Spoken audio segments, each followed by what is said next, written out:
قبل أن أتكلم عن اسم من أسماء الله الحسنى أود أن أتكلم بمسألة.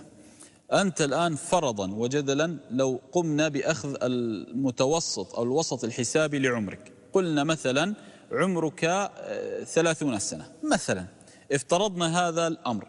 السؤال: كم مرة وقع بك الضرر والضر، وكم مرة وقع بك النفع والانتفاع؟ سؤال. ستجد أنك في الضر ستعد وتفكر وتحاول متى فعلا وقع علي الضر، متى مرضت هذا العام، كم مرة مرضت هذا العام، كم مرة خسرت الأموال هذا العام، كم مرة فقدت صحتي هذا العام، ماذا جرى لي في بيتي. تجد أنك ستصل لمرحلة أن تعد فعلا ماذا فقدت هذا العام، ماذا فقدت في عمري، ستجد أنها القليل. لكن في المقابل لو سألتك كم مرة انتفعت وأصابك النفع، ستجد تتوقف من شدته لله الحمد والمنة. ماذا ستحصي بالله عليك؟ الطعام، الشراب، الصحة، الأموال، الوظيفة، الأبناء، ماذا؟ ستجد أنك لله الحمد غارق بالنعم. لهذا من أسماء الله عز وجل شانه الضار. ربما هذا الاسم أول ما يتبادر لذهنك تقول: كيف رب العباد يضر؟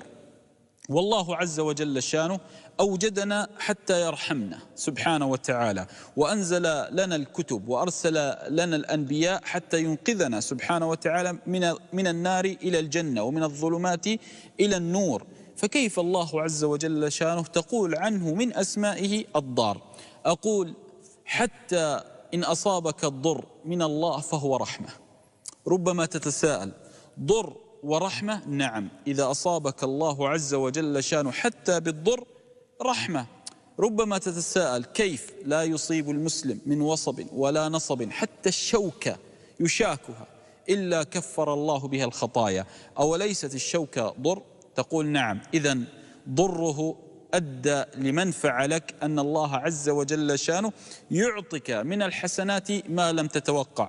إن البلاء لا يزال بالمؤمن حتى يمشي على الأرض وما عليه من خطيئة، كما قال عليه الصلاة والسلام.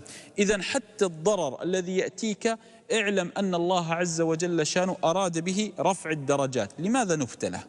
لماذا يمرض المؤمن؟ لماذا يفقد الأحبة؟ لماذا المؤمن يفقد المال ويعاني من الفقر؟ لماذا؟ حتى يكفر الله عز وجل شانه عن خطاياه. أنا أعلم وأنت تعلم أننا لسنا بكثير صلاة ولا صيام ولا قيام ولا قراءة قرآن، ولسنا من أهل الصدقات ربما إلا من رحم ربك.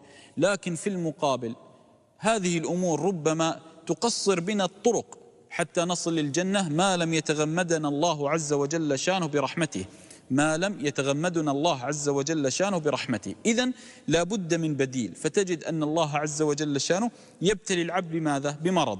لهذا لما لعنت الحمى قال عليه الصلاة والسلام: لا تلعني الحمى، لا تلعني الحمى، لأنها ماذا؟ تكفر الخطايا. لهذا المرض إذا أصاب الإنسان يرفع الله به الدرجات. تأمل معي أيوب عليه السلام.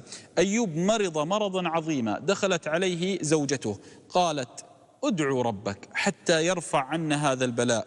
فقال أيوب عليه السلام: أصابني الله بالنعم سنوات عديدة، فلما أصابني بالمرض تريدين مني أن أرفع يدي وأقول اللهم ارفع هذا البلاء؟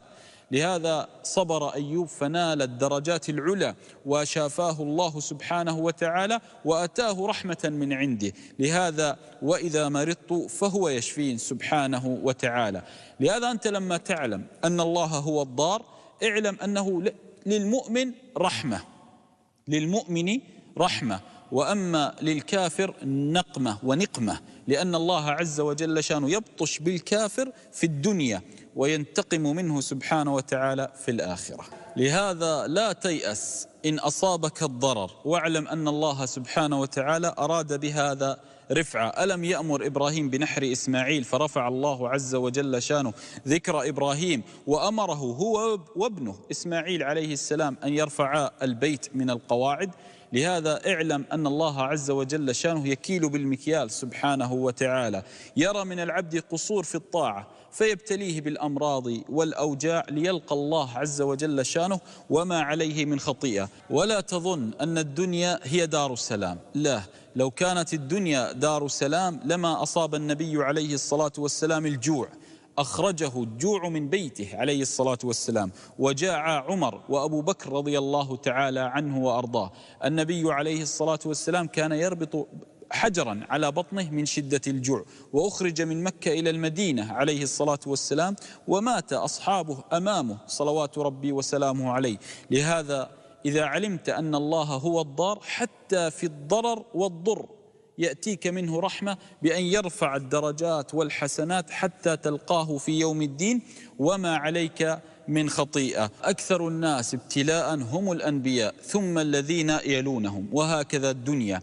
لهذا المسلم يجب أن يعلم علم اليقين أن الدنيا ليست بدار كرامة، ولو كانت الدنيا بدار كرامة لأكرم الله عز وجل شانه فيها أولياءه، ولكنه ابتلاهم ابتلاء تلو ابتلاء ليكرموا في يوم القيامة في جنات عدن بإذنه سبحانه وتعالى.